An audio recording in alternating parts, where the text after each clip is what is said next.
banyak sekali yang hold untuk menahan begitu ya, menunggu kestabilan ekonomi, menunggu kestabilan siapakah nanti calon pemimpin. Karena kan politik seasons ini betul-betul kayak cukup abu-abu gitu ya, karena kita yang saat ini kan adalah presidennya baru, semuanya akan serba baru begitu. Tapi kenapa SMLE begitu yakin masuk kemudian listing di tahun politik? Menurut kami sebenarnya tidak masalah presiden yang manapun yang terpilih. Menurut kami sangat confident, dan kemudian kami ini bergerak di bidang bahan baku untuk makanan dan juga bahan baku untuk kosmetik. Jadi apapun yang terjadi, kita kan tetap mesti makan, kita tetap juga mesti bermake up. Consumer ya. Ya, consumer good. Jadi kami sangat yakin tahun depan kita bisa grow bersama. Jadi tidak ngaruh karena memang semua yang dijalankan partnya adalah consumer, mau bagaimanapun tetap Anda harus makan gitu ya. Tetap part bagian dari sana. Oke, target-target IPO-nya seperti apa Pak Syumin? Artinya target pendanaan ya, kemudian nanti penggunaannya akan seperti apa? Kami raise IPO itu kurang lebih ya 80 M-an. 80 M-an, di mana 6 M itu kami akan pakai untuk beli gudang, untuk ekspansi ya. Terus kemudian kita ada 1,4 M sekian kita untuk beli alat-alat laboratorium, di mana untuk memudahkan kita membuat prototipe, dan juga sisanya untuk modal kerja. Seperti itu. Oke, itu planningnya untuk dipakai di IPO nanti setelah IPO. Jadi semua dana yang kita kumpulkan saat ini adalah untuk scale up perusahaan. Targetnya sendiri ketika nanti sudah listing, tadi kan growth-nya sangat bagus, bahkan di COVID pun juga tidak berpengaruh untuk bagaimana bisnisnya tetap running begitu untuk SMLE.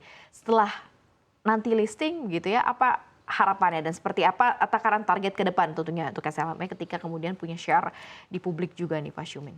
Ya, tahun depan kita mencanangkan minimal growth-nya kami itu at least sama dengan tahun 2023, di mana kita mencanangkan minimal growth kami itu adalah kurang lebih 50%.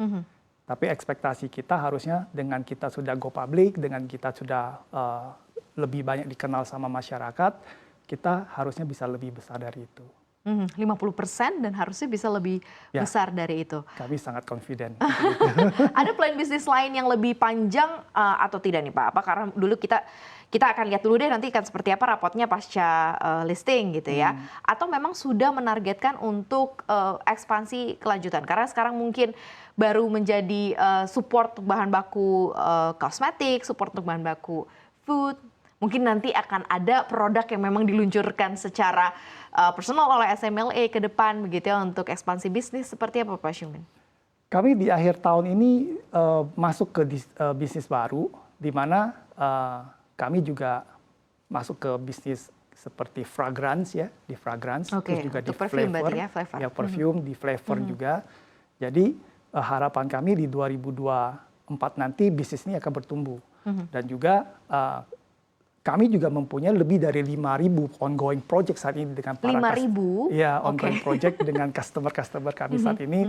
Ekspektasinya tahun depan semoga ada beberapa project-project yang bisa close di 2024. Oke, berarti tadi sudah ke beauty berarti kalau fragrance berarti masih masuknya ke beauty ya. Di luar dari dua kategori itu ada yang dilirik nggak sama SMLE sendiri nih? Atau masih tetap dengan consumersnya, tetap di food, tetap di beauty, masih belum keluar dari jalur itu, atau ada yang memang kayaknya bisa nih kita untuk mensupport khususnya untuk active ingredients yang bisa disupport oleh SMLE? Saat ini memang bisnis kami cenderung ke arah dua ini ya, food ingredient dan juga di personal care dan kosmetik. Nah, kita sebenarnya di tahun 2017 itu kita udah masuk ke industrial chemical. Tapi lebih ke specialty chemicalnya di industrial grade. Jadi kita mensuplai beberapa ingredient ke plastik, ke PVC, dan juga untuk SBS, untuk di aspal-aspal dan lain-lainnya. Tapi lebih ke specialty chemical. Tapi ini kan masih belum besar. Jadi kita mungkin ekspektasi 2024 nanti ini akan bertumbuh seiring dengan perjalanan kami. Dari 2017 sudah di chemical, kemudian lanjut ke beauty, dan kemudian ada food juga di dalamnya begitu ya Pak ya? Enggak, food and Kosmetik itu dari 2013. Bahkan itu lebih dulu, Ya. 2017 sudah baru mulai masuk ke industrial dan sekarang masih berjalan running dalam beberapa poin ini. Nah, untuk penetrasi pasar sendiri Pak, artinya partner yang akan bekerja sama dengan SMLA sejauh ini akan seperti apa? Apakah juga nanti akan lebih mencakup bukan hanya domestik tapi mungkin global sekarang sudah ada part dan bagian dari SMLA juga untuk join di sana Pak? Kami saat ini masih konsentrasi di Indonesia aja ya. Memang ada kepikiran nantinya, tapi saat ini masih di Indonesia dulu. Karena kami melihat bahwa pasar di Indonesia itu sangat besar untuk industri yang kami geluti saat ini.